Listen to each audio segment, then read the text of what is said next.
All right, Aries. So I wasn't gonna do any Valentine's videos. I did the one of everybody's collective, you know, all the zodiacs get one card. I called it a pick a card. Yeah, so I did that and I thought that's it for Valentine's Day. I don't want to do anything else. But it just keeps coming around that I need to do like a... Sorry, I wanted to get her in full frame. Just because Venus Aphrodite is telling me to do individual readings for you guys this week. So I'm going to try to have these all out and ready and done by Valentine's Day. So Capricorn, Aquarius, and Pisces should be released on Valentine's Day. Hopefully everybody will be done by then. Hopefully. But without further ado, I am going to start with Aries' reading, just because I get this, a friend of mine had, I have a friend who is an Aries, and I've been having visions of her relationship and the things that are going on with her, so I just feel like this is very much the time to embrace that energy that I am feeling here for you guys, Aries. So, we're gonna get this out here for you, just because I feel like you guys, and not just you guys, I feel like all of the signs right now are kind of like, help! So, we're gonna help real quick, okay? Alright, so you get 3 oracle cards, and then we'll clarify those with tarot. So I'm gonna set this right here. So your 3 oracle cards, these are from the Visions of Oracle. These just seem to be like the channel cards or something, because every time I go to film a video, these are the ones that I pull. But these are, let's see if I can get them all. These are your guys' cards for February for Valentine's Day. So we have the Red Woman, Temptation, and Time. So I'm getting the feeling that a lot of you are in a very high sexual energy right now. The Red Woman is like that man-eater, man-trap, which is very Aries energy. This is very much a card I would associate with Aries. And you're looking for love, but you're also afraid of being trapped by it. That's why that Venus flytrap is there in that background. You're very afraid of being trapped by love and romance. I feel like this is definitely for people who have been hurt before. But just so you know, the hummingbird is actually a symbol, a messenger of love. So excuse my nails, guys. Sorry, I need to get a fill. The hummingbird is a symbol and messenger of love. And then you have here this like red dahlia, which if it were a darker color, I'd be concerned. But a red dahlia is actually an offer of love. So you're in this position of like someone is trying to offer you love and you want to accept that love, but you're very like fearful of being trapped by love. So that's card number 1, and I would say that would be your past card. We'll read these as like a past, present, future. Why not? And then at present, if we're gonna do it that way, you're really feeling that temptation. You've got the snake, the bare naked woman, you know, the mastery of this man behind her, the forbidden fruit. You really want to achieve this intense, sensual love with someone. It's definitely love. I get that because with the Red Woman and Time here, I definitely get the feeling that you're growing feelings for someone and not just sexual. Like, yes, there's a lot of sexual energy here, but I think a lot of this is like you're afraid of repeating cycles, and you're also afraid to embrace temptation because in the past it has been kind of like a snake to you. Like you petted it, you played with it, and then all of a sudden it fucking bit you. So I'm sorry. I'm trying not to curse in these videos anymore, but I can't help it. If it says it, it says it. It fucking bit you and you're just terrified. And like it's you're completely justified in that. You're completely justified if someone hurts you, that you don't want to just jump right into it. Okay? You just don't want to just hop right in again.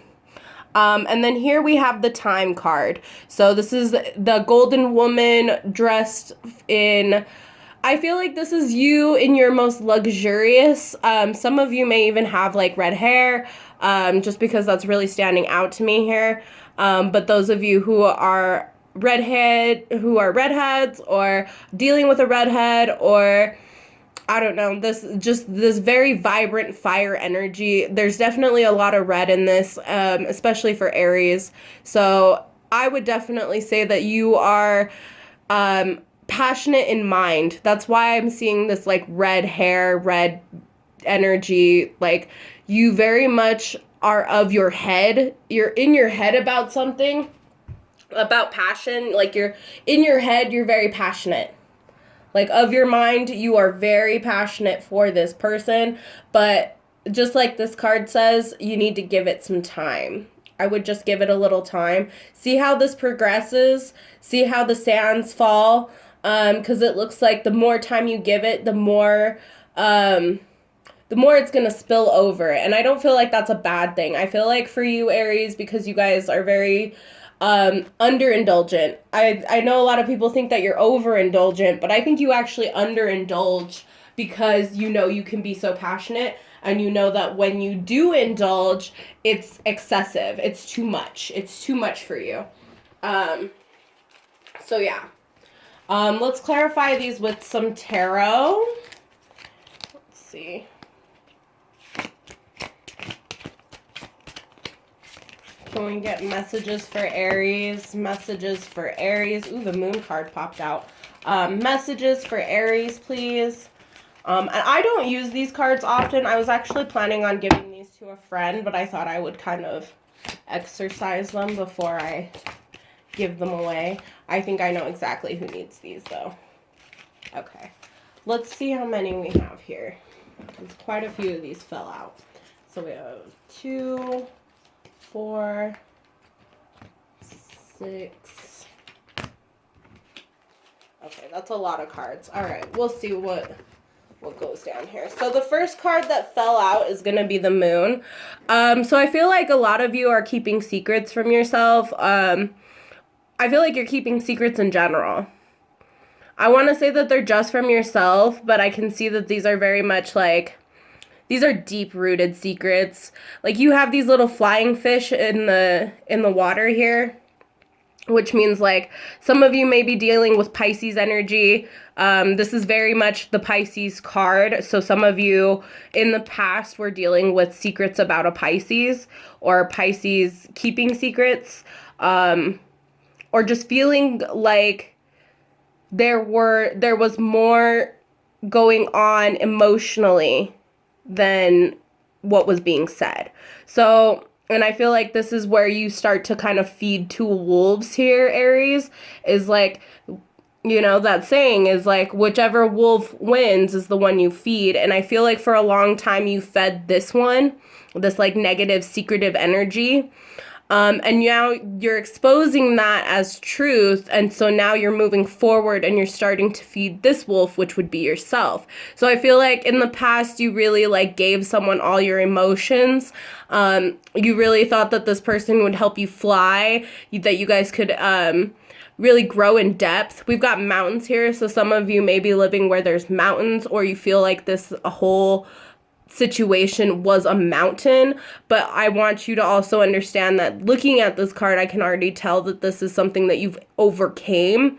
There are still some secrets here that you're keeping from yourself. And it's going to take some work with these little gears in the background, if you can see them. It is going to take some work. This is definitely the gears grinding, though. So I'm very, very proud of you, Aries. And we're going to put that on the red woman. So that, I feel like that was your trap. That's what you're afraid to be trapped in. Okay, so now we have the Seven of Wands. In this deck, it's the Seven of Moths. So sevens to me, I like to read these cards pretty generally because they're not like traditional tarot, just the way that they're designed.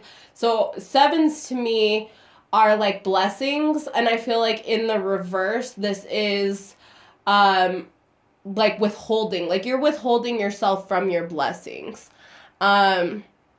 The Seven of Moths in reverse is also a lack of passion. So you could be denying yourself the blessing of passion, is what I'm getting here. Like, you're really denying that there's a connection here, or you're trying to deny it. And I think that's what we're seeing in this moon card here. If I can pick it up. Is that you're denying yourself. That's what the moon is saying. That's that secret that you're keeping, is that you are denying yourself passion right now. And I mean, yeah, I can see that if you've been hurt in the past. Like, I definitely get that. But I don't know. I feel like you need to, like, really let it be free here. Yeah, Four of Swords. So Four of Swords in traditional tarot is like someone putting things to rest. I still feel that here. I feel like this is you, but I also feel like here you are hindering yourself. Like, you're using that as a reason to not be present in this situation. You are trying to tell yourself, oh, I'm just taking a rest. I'm just taking a break.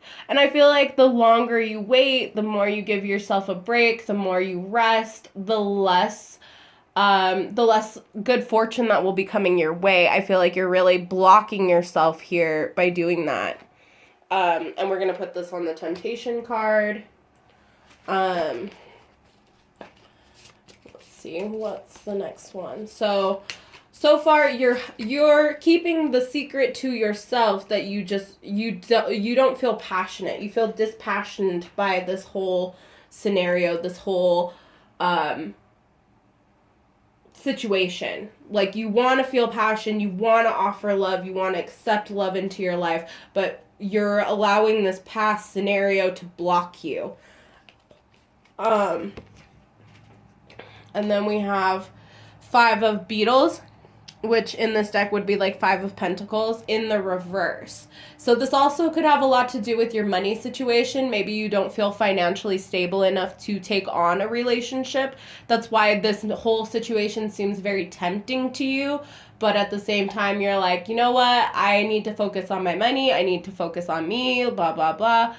I feel like if this person really does have the passion and tenderness and love towards you that I'm seeing, they don't care about your money. They don't care about your money situation. They don't care who you owe and who you don't. I feel like this is definitely something that is hindering you and is causing a lot of stress and anxiety for you, Aries, but I don't feel like it's something that should break apart this union. That you should, like, let this be to rest. Let's see, let's pick both of these up. I don't see you needing to let this go to rest just because you don't have any money. Love isn't about money. It makes things easier, and it definitely is going to take away some of the stress that you may feel in some areas of your life, but when it comes to love and money shouldn't even be related. They shouldn't even be in the same category. When I personally am going into a relationship, I do not think about my funds. Because if I have to be worried about that person not wanting me because I don't have money, like, granted, you know, I do have a job. Make sure this person has a job, that they take care of themselves. Those are things that I can see money and finances and stability being a problem. That I can definitely see. But if you're working hard and you're doing what you're supposed to, you're being diligent, there shouldn't be any reason why money should be blocking love from your life. Like, point blank. So, let's get your last two cards for this one. We got enough time. Okay. So we have Temperance and the Hangman. So some of you may be dealing with Sagittarius. I don't get that vibe, really. We've got another Piscean card, but this could also just be, yeah, I'm still, so the Hangman in reverse, too. I didn't see that at first. This is the Hangman in reverse. So I'm still going to stick with that Piscean theme because I'm just seeing that so much in here. You're really letting your perspective of that situation weigh you down. You need to be more patient with yourself. I feel like you're really, like, I feel like this needs to go like that. Yeah. Yeah, that feels good. So the Hangman in reverse, I definitely see that you are trying to take a new perspective on things, but you're looking at it from the wrong perspective. You need to start thinking of it more in the sense of give and take. What were you giving and what were they taking? And what are you willing to give now that you are not willing to give in the past? And what were you taking that this person wasn't willing to give back? And if you feel those same answers towards this new person, then I definitely feel like this is why you're blocking yourself. But these two, the Temperance card being on top of the Time card, like, this whole setup right here is give yourself time. Okay, so you need a new perspective, and that's going to take time. So just be prepared for the give and take of this situation. Give yourself time to be able to understand what you're willing to give and what you need to take from this situation, okay? I like that, Aries. I like it a lot. I feel like you guys just need to be patient. Just be patient. Because I feel like what you're doing is you're blocking yourself because you're scared. Yeah. Yeah, I like that. Yeah, okay. And then you have these last three cards. Again, I'm going to read these as a past, present, future. So in the past, you probably were always the one to be the moneymaker, the Queen of Pentacles, you know, the bountiful one, the fortuitous one. Or maybe you felt like in the past, this could have been you more. Like you could have done more for yourself. You could have done more for your situation. But I want you to remember that this is in the upright, so I feel like this is you coming into that. I feel like you're finally feeling like you have something to offer, and what you have to offer is very great in value. And you do, Aries. You have a lot to offer, and it is very great in value, and I feel like you should just take it as it is. Two of Pentacles. So again, this goes back to that third card, that Temptation card, and then your Beetles card and your Four of Swords. So you're learning how to balance this energy. You are the Queen of Pentacles, and you do have value, and you're just simply learning how to balance that value with other people, how to give without being taken from. And I 100% support that. And then we have the Knight of Cups, or the Knight of Dragonflies in this deck.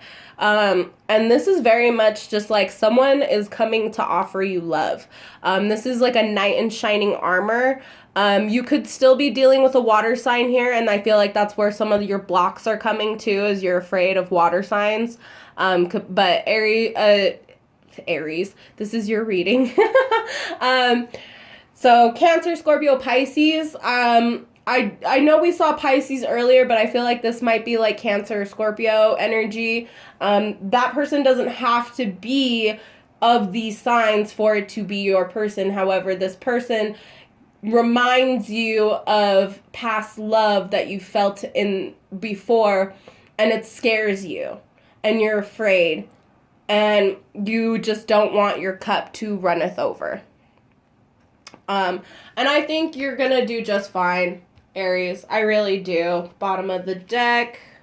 Yeah, Knight of Pentacles. Ace of Dragonflies. Oh, I dropped a candle. So, yeah, see that little scuff there too? I'm like showing you all the like icky parts of the candle, but this candle is kind of representing that you need to light that flame. You definitely need to light that flame. You've got the Ace of Dragonflies, and you have the Knight of Beetles, which is the Ace of Cups, and the Knight of Pentacles. So you're moving very slowly. The Knight of Pentacles is very stagnant, very slow-moving, concentrated character. And this person is like rushing towards you. This is divine opportunity. Divinity is offering you this love, and you're moving very stagnantly and very slowly towards it. So just go for it. Okay, so that's your reading, Aries. I hope you enjoyed this. If you resonated with this, if you like this, if you feel like this is your situation or it helped your situation in any way possible, please like, comment, subscribe, and I will catch you on the next one. Thank you so much, Aries. Bye.